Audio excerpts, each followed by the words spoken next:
Polín. Historias, personajes, lugares.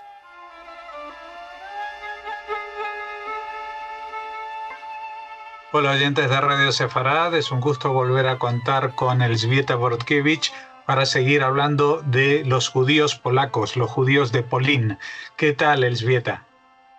Buenos días, buenas tardes y buenas noches. Bueno, vamos a seguir hablando algo que la semana pasada empezamos a hablar de la emigración de judíos polacos. En aquella ocasión hablamos hasta la Segunda Guerra Mundial. Evidentemente, la Segunda Guerra Mundial es un periodo trascendental para el judaísmo en Polonia, con los sucesos de la Shoah, los campos de concentración, etcétera, con lo cual la vuelta tenía que ser un poco diferente y tuvo consecuencias, evidentemente, esto, ¿no? Y por supuesto, siempre cuando hablamos de los judíos polacos después de la guerra, no podemos no recordar la Shoah, ¿no? Tenemos siempre presente que antes de la guerra en Polonia había más de 3 millones de ciudadanos polacos de confesión judaica. Y en el año 46 había 220.000 personas. Quiere decir, más del 90% desaparecieron, ¿no? Fueron asesinados, aniquilados por los nazis, ¿no? Y además es curioso que es la cifra más alta después de la guerra, hasta hoy día. Hoy día no hay tantos judíos en Polonia. Y ahora voy a contar un poquito el porqué, ¿no? ¿Qué ocurrió durante todos estos años, ¿no? Tampoco nos podemos olvidar de la Shoah, que la Shoah destruyó el mundo judío, o sea, las pruebas materiales de la existencia de la presencia judía en Polonia, ¿no? Y la gran sinagoga en Varsovia o de Łódź y muchas más, ¿no? Se salvaron solo aquellas que sirvieron de almacenes y de caballerizas, de cosas así. Todo lo demás fue destruido, ¿no? Y los judíos supervivientes necesitaban ayuda, ¿no? Y no era solamente ayuda material, también ayuda psicológica, después de todo lo que han vivido. Se convirtieron en grupos de personas nómadas que no encontraban su sitio, muchas veces no por su culpa, ¿no? Pero estaban buscando un sitio para vivir, no sabían qué hacer realmente, quedarse, emigrar. Todos buscaban sus familiares, amigos, y casi siempre esto terminaba en nada, ¿no? Los intentos de volver a los lugares de antes de la guerra eran difíciles, muchas veces por la hostilidad de los que ocuparon sus casas y, bueno, por una situación política todavía muy complicada, ¿no? Y también porque gran parte de los pueblos, de los shtetl, de ciudades habitadas mayoritariamente por los judíos polacos, estaban en la zona que después de la guerra pasó a la Unión Soviética, ¿no? Y gobernada por la Unión Soviética o por los gobiernos satélites de la Unión Soviética, también el gobierno polaco, ¿no? Pero hay ciertas características de la sociedad judía polaca, de los judíos polacos después de la Shoah. Y son muy curiosos. Por ejemplo, había más hombres que mujeres, ¿no? Se salvaron más hombres que mujeres. Quiere decir que después de la guerra había matrimonios mixtos, más conversiones al cristianismo, también por esta condición, ¿no? Los matrimonios judíos, porque se formaban, de pronto la gente se reunía, formaban familias y muy pronto tenían hijos. Era como si quisieran reconstruir lazos familiares lo más pronto posible, crear otra realidad que les permitiera olvidar un poco de lo que había pasado, ¿no?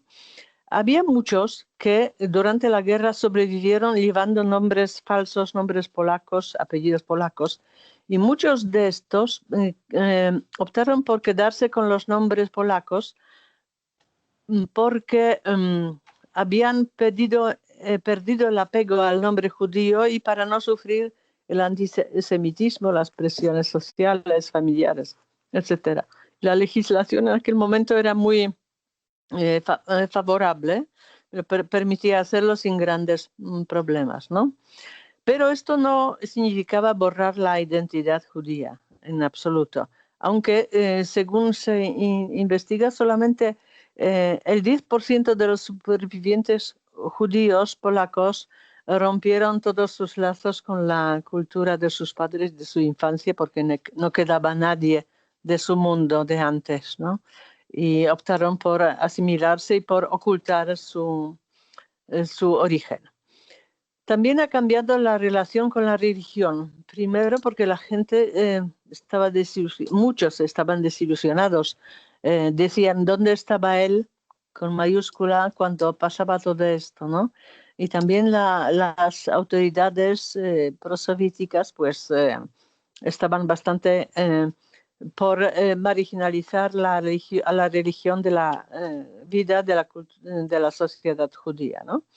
Entonces se crearon comités, se creó el Comité Central de Judíos Polacos, era la organización más potente, se crearon escuelas, internados, orfanatos, sanatorios, residencias de ancianos, clubes deportivos, etcétera, etcétera. Parecía que la vida se estaba recuperando. Y entre los movimientos políticos de antes de la guerra, los sionistas y los religiosos estaban por emigrar de Polonia hacia Palestina y en las tierras que pronto se convertirían en Israel, ¿no? Pero los comunistas y Bund optaban por quedarse en Polonia.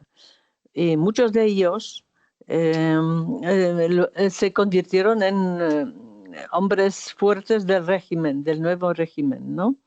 Y entonces la presencia de los polacos de origen judío en las estructuras del Partido Comunista y de estas, no sé, de la policía, de servicios secretos, fortaleció la creación del estereotipo de judío comunista, ¿no?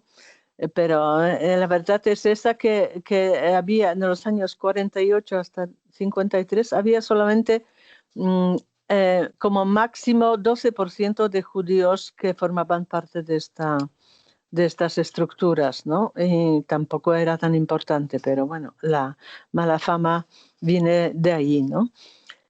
Por lo general, siempre los judíos que buscaban a sus familiares, a sus amigos, se encontraban con el vacío. Y en este momento se daban cuenta de la escala del holocausto, ¿no? Entonces, si no están mis amigos, no está mi familia, pues tengo que buscar a los míos. En aquella época apareció la palabra Amhu, que significaba nuestros, los judíos, que querían unirse y no sé, formar una sociedad de los supervivientes, ¿no? Y muchos de los judíos se hacían la pregunta, quedarse o irse, ¿no? Porque era otra cosa ser judío polaco que había sobrevivido la guerra en Polonia y ser un superviviente que la había vivido en la URSS, ¿no? Y también volvía al tema muy doloroso que en parte todavía existe, ¿no? Que es el antisemitismo en Polonia. En aquella época bastante fuerte. Podría parecer que después de la experiencia del Holocausto el antisemitismo pasaría a la historia y no fue así, ¿no? Según las investigaciones que se hace, después de la guerra murieron más de 1.000 personas de origen judío en los pogromos y los asesinatos selectivos, ¿no? ¿Y quiénes fueron los que lo hacían? Pues no eran solamente asesinos, ladrones, eran también policías, eran miembros de la resistencia anticomunista.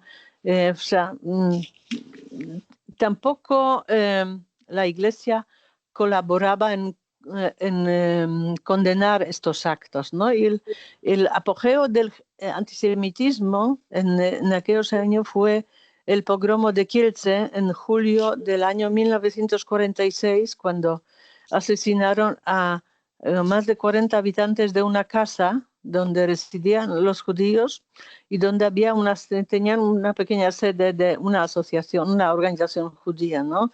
Y era tremendo porque era un día, toda la matanza duró solo un día, ¿no?